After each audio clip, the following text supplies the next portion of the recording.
রাজ্যে নেই কর্মসংস্থান, পেটের টানে ভিন রাজ্যে গিয়ে ফের নিখোঁজ এক পরিযায়ী শ্রমিক। বছর তিনেক আগে বাড়ি থেকে পালিয়ে মুম্বাইয়ে পাড়ি নাবালক ওই শ্রমিকের। বিগত ৩ বছর ধরে প্রতিনিয়ত ফোনের মাধ্যমে ওই শ্রমিকের যোগাযোগ হলেও ১ জানুয়ারি থেকে পরিবারের সঙ্গে যোগাযোগ বিচ্ছিন্ন তার। ৩ বছর আগে বাড়ি থেকে পালিয়ে গিয়ে ভিন রাজ্যে পাড়ি দেয়। পরবর্তীতে পরিবারের সঙ্গে যোগাযোগ হয়। তখন সেই যুবক জানায় যে সে মুম্বাইয়ের একটি হোটেলে কাজ করছেন। জানা গেছে মুম্বাইয়ের একটি হোটেলে কাজ করত ওই নাবালক শ্রমিক। হোটেল মালিক তার নিখোঁজ হওয়ার খবর পরিবারকে ফোনের মাধ্যমে জানান।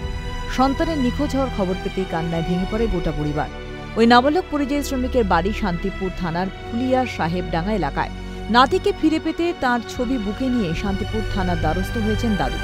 লিখিত অভিযোগের ভিত্তিতে তদন্ত শুরু করেছে শান্তিপুর থানার পুলিশ। মুম্বাইয়ের হোটেলে কাজ করা অবস্থায় তাদের পরিবারের সঙ্গে দীর্ঘদিনই যোগাযোগ হতো। হঠাৎই যোগাযোগ বিচ্ছিন্ন হয় এবং পরবর্তীতে ওই হোটেল মালিক বাড়িতে ফোন করে জানায় যে তাদের সন্তান অরূপ ঘোষ নিখোঁজ। আমরা যতদিন না পাবো ততদিন মনে পড়বে, যতদিন নাম পাবো ততদিন মনে পড়বে। কবে থেকে নিখোঁজ হয়েছে? ১ তারিখ। তার আগে কথা হতো ফোনে? হ্যাঁ, প্রত্যেক দিন। কি কাজে গিয়েছিল? ওই এগ রোল, চাউমিন এই সব দোকানে। কত বছর আগে বিদেশে গিয়েছিল? ৩ বছর হয়ে গেল। কবে থেকে খোঁজ পাচ্ছেন?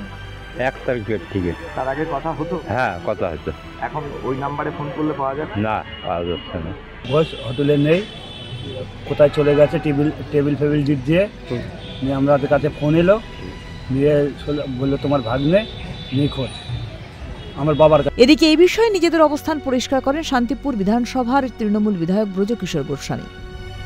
আমি মনে করি না যে রাজ্যের কর্মসংস্থানের সঙ্গে শান্তিপুরের এই পরিযায়ী শ্রমিকের কোনো সংযুক্তি আছে। আপনি দেখবেন দীর্ঘদিন ধরেই সে বাইরে কর্মরত, দীর্ঘদিন ধরে। এমন তো নয় যে হঠাৎ করে কর্মসংস্থান কমে গেছে বলে সে বাইরে গেছে।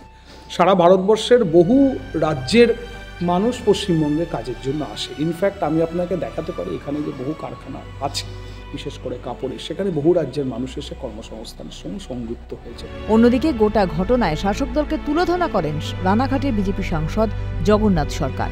কাজের জন্য তারা বিভিন্ন রাজ্যে যাচ্ছে, মুম্বাই যাচ্ছে, গুজরাট যাচ্ছে, উত্তরপ্রদেশ যাচ্ছে,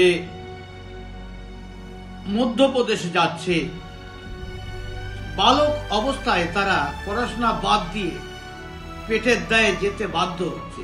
আর তারই ফল হলো মুম্বাই যে বালক আজকে নিখোঁজ হয়েছে, নাবালক ছেলে কাজ করতে গিয়ে। এর জন্য দায়ী তৃণমূল সরকার। সেই সন্তানের দাদু বুকে ছবি নিয়েই শান্তিপুর থানার দ্বারস্থ। নিখোঁজের অভিযোগ দায়ের হয়েছে শান্তিপুর থানায়। তদন্ত শুরু করেছে শান্তিপুর থানার পুলিশ। নদিয়া থেকে প্রসেনজিৎ বিশ্বাস, ক্যালকাটা নিউজ।